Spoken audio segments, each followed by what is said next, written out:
So in the David Gordon Green trilogy of Halloween, it always seemed to me like there was a big, deep connection with Michael and his mask. And, you know, at times it felt like there was some otherworldly power that was connecting Michael and the mask. And yeah, I was on Reddit recently and somebody had posted something that's in the Halloween Kills novel, which I don't actually have, so I've never read it. Obviously, this isn't from like the words, David Gordon Green didn't write this novel. I'm not saying that this is like essentially just something that we didn't end up seeing, but yeah, this was in the Halloween Kills novel, and it just gives us a little bit of like almost like an insight into Michael's mind, it feels. And so it reads, the shape hurts, but pain means nothing to him.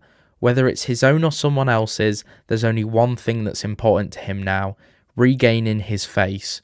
He feels the cool night air on his skin, and he finds the sensation revolting.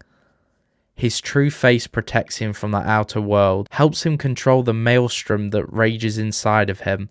It gives him focus, purpose. Without it, he is diminished. With it, he's unstoppable. That is the first bit of writing that we get to look at right now. There is another one which I'll read to you in a minute. But yeah, that's like such a weird little insight into how Michael feels. I don't know if I like it or not. I've never really been a fan of the idea that, you know, Michael's like, you know, not controlled by the mask, but that's the only reason that, like, he's able to withstand the damage he does and all this stuff. If I was to guess, because it doesn't actually say, but I imagine that this is when, you know, Karen takes the mask off him and he's walking to try and find her. But yeah, the quote, it gives him focus, purpose. Without it, he is diminished. With it, he is unstoppable. What do you guys think to that? Like, obviously, the thing that gets Michael is, or like, you know, gets Michael to stop what he's doing is if you go for that mask.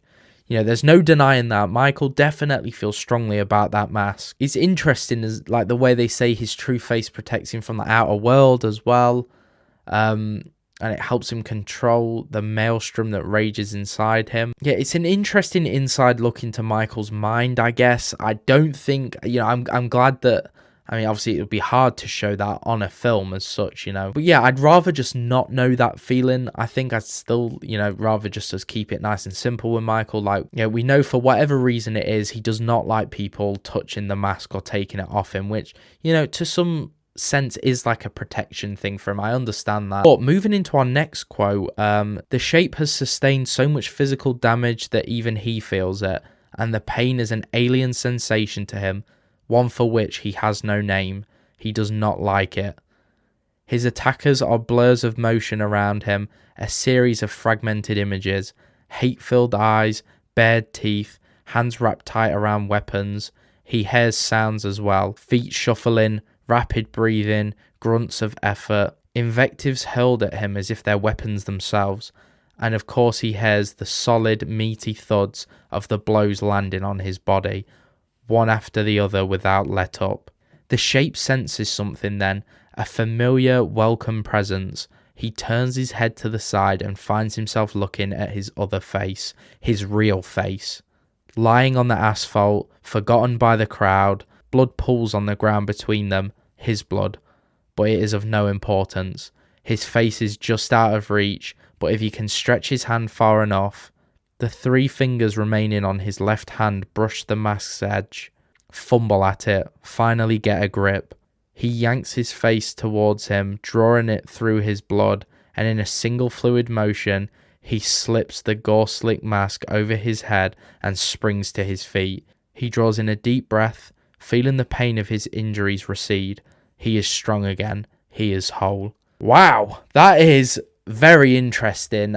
Yeah, this seems to be when Michael's obviously getting beaten by the mob, and I mean, wow, that one I kind of like. You know, little things like this are where, you know, I understand when people say that like book versions of things are way better than the films, and it's because you can just go into somebody's mind so much easier and so much more creatively and in depth. And yeah, I actually, this second bit I like a lot about it. I think, you know, it obviously plays differently to the film, in which like Michael seems to not have his mask on when he's getting beaten up by the mob, which, you know, it leads to that thing again where without the mask he is just a man and those mob are able to beat him. But the second he puts that mask on, he's back up. Yeah, the 3 fingers remaining on his left hand brush the mask's edge, fumble at it, finally get a grip. That's kind of like Michael when he was trying to get his knife in Halloween Kills in that scene.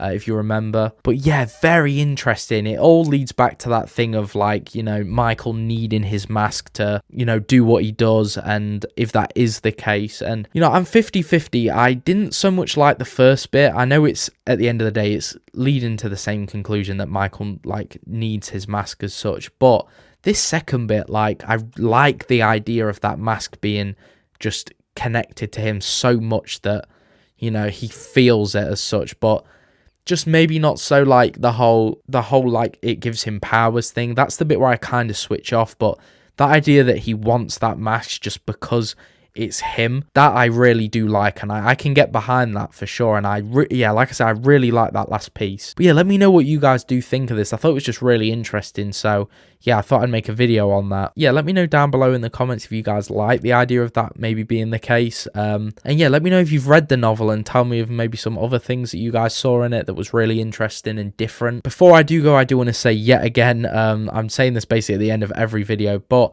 I'm doing a giveaway. It ends on the 26th of January, so make sure you enter. There's a video on my channel all about the giveaway, all about the details for entering. So yeah, make sure you guys check that out. And without further ado, I'll see you